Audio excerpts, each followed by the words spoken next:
Dre Vinyl community, it's CV back. How you going?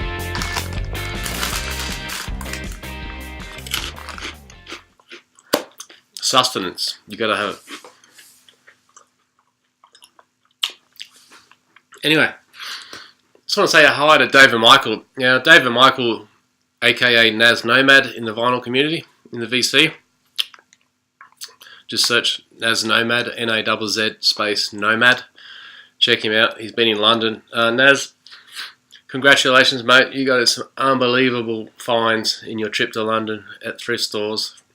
I don't know anyone else in the VC who's got the gift of the gab as Naz, who he just knows how to find bargain prices, fantastic albums, and kudos to you, man.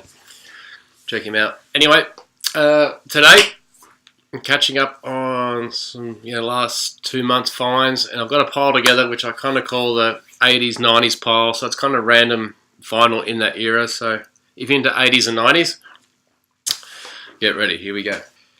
Here's the first one, the White Stripes, the White Stripes. Now these are all represses. You can see here.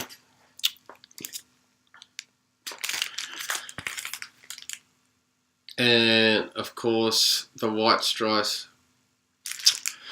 For me, the White Stripes, what do I mean? Like, of course I was going out to clubs and stuff like that in the 90s when the White Stripes were out. Yeah, sort of after Nirvana and Pearl Jam and that. Was I aware of them? Yeah, of course. Was I big into them? No. They only had a few hits that sort of broke the radio. The big ones, of course. But in terms of being a album fan, I didn't really get into it. That sort of era with Radiohead and that around that time. I think around that time I was probably more heavily into Australian rock coming out at the time, and also blues music. I was very heavily into early blues, 50s, 60s. Not so much, probably 50s, 60s blues, rhythm and blues I was into more at the time. So the last few weeks I've acquired a few White Stripes and I've been playing them a lot, and wow. Mr. Jack, of course, the Third Man Records. Amazing writer, musician. He could stand there up on the stage with his guitar and just command an audience. What a businessman, visionary, all that type of stuff. So, White Stripes debut. Well, on this particular album, look, really, White Stripes to me,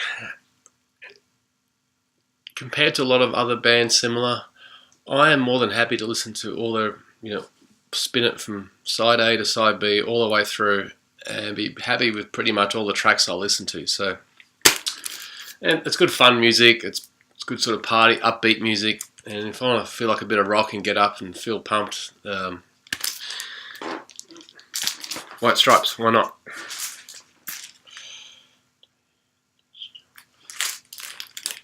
How do you pronounce this one? I'm kind of matched. I didn't mean that. They still.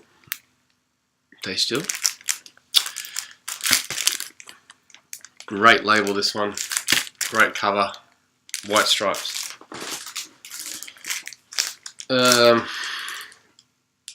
White Blood Cells. White Stripes. What's that album? Elephant something Elephant. That's the one I don't have. You think out of all of them, I'd have that. And it's got the little codes on there, as you can see. So they're fairly near mint. These copies, which I probably got them for about $20 each in one hit from a buy on the local classifieds. Barely unplayed, so.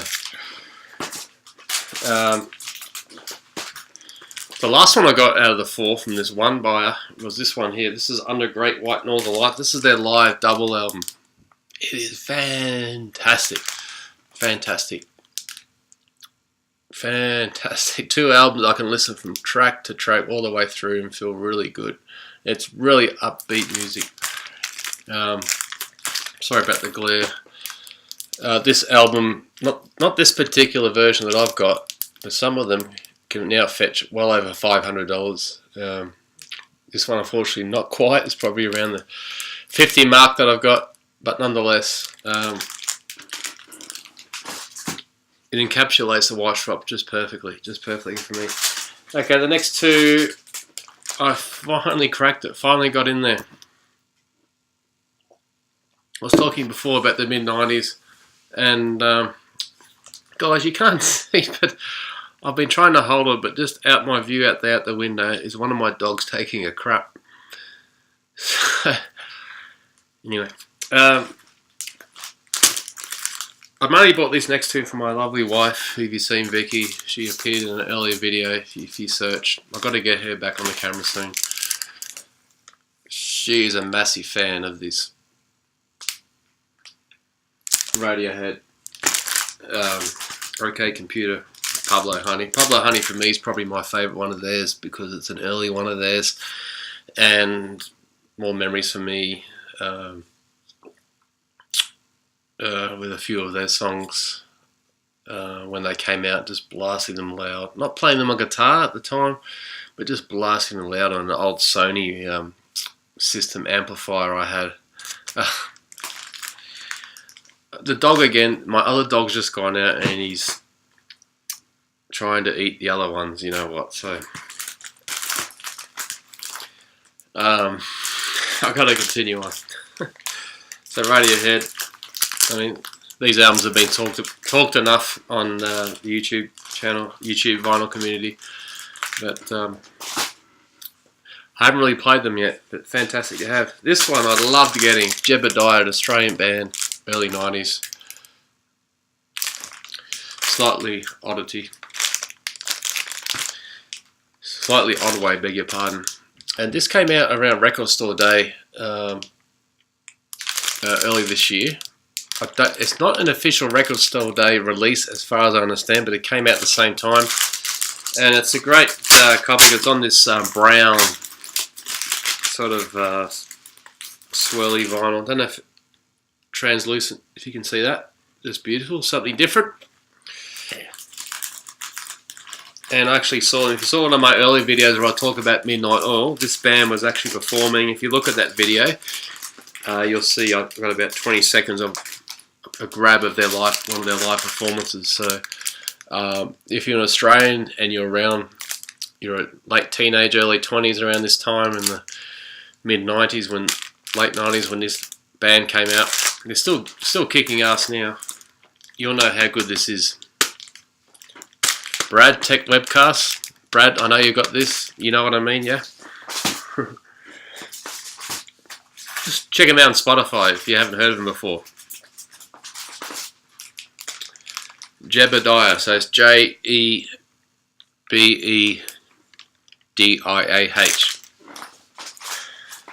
Just have a look at their popular songs. Tell me what you think. If you haven't heard of them and you go to check them out, I just love to hear people from different countries listening to Australian music. Really, that's only big in Australia, but where Australian artists like that cannot make it big overseas or cannot crack the overseas market. But, you know, what, are you Canadians, Yanks, Japanese, are you missing out? Or does it sound rubbish to you? Lauryn Hill, The Miseducation of, a classic album, a top 500 Rolling Stones album. Bit different for CV, Craig Vinyl, very different, but I respect that it's a classic album. I respect it for its time. A song called, is it That Thing or something? It was massive here in Australia. So, but I got this at a bargain basement price. Pretty much unplayed. Still, I think it's still sealed. Still in the shrink anyway. I have played it. Sounds good. Not totally my thing, but to have it in the collection, just spin it every now and again, why not? Cheers. A couple more. Tracy Chapman, self-titled, I believe. The biggest song, Fast Car. Massive album in Australia in 1987. She did pretty well in a lot of countries. Tracy Chapman. A fantastic album to still spin today. Still sounds brilliant. Slightly underrated artist, I think. But, you know, an artist that is a real artist in terms of not trying to be anything more, you know, just being themselves, talking real stories, songwriting about real things, real life stories, troubles, simple, right from the heart. Rockmelons, 1987, Tale of the City. For any Australian people out here watching this, you'll know what this is about. What's the big song called? New Groove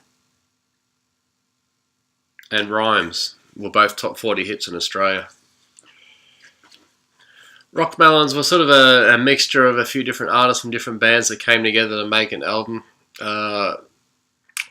Pretty good. Dave Michael, you should check this out for your 80s stuff. If you know the Rockmelons, I'm sure you do. Let me know.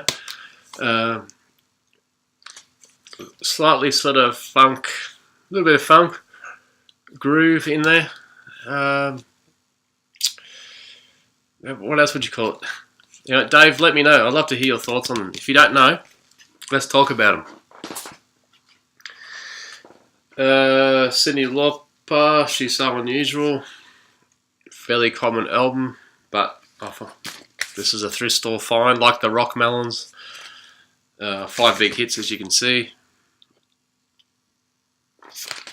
Say no more. Did anyone see Cyndi Lauper on her show on cable, family and stuff? What do you think? I watched a little bit of it. It was good to see her kids and stuff involved, but there's still, you know, still the Cyndi Lauper thing, and then the kids have to stay away. And I mean, Cyndi still tours now, still tours today. So, guess she's doing well. Lastly, one you would not think in a million years that CV would show, but for $1 at the thrift store, why not? These are Paula Abdul mixes, I believe. As you can see, it talks about different mixes there. Forever Your Girl was big in Australia, straight up. What else? Paula Abdul. Well, she wasn't, you know, she was okay looking back then. She was on American Idol. Don't know what she's doing now. So, anyway, there you go. I'm just going to have a cheesel. Thanks so much, everyone. Look forward to chatting you in the box below about anything you think about these albums. Bit of reminiscing for us all there, I think so. Cheers out.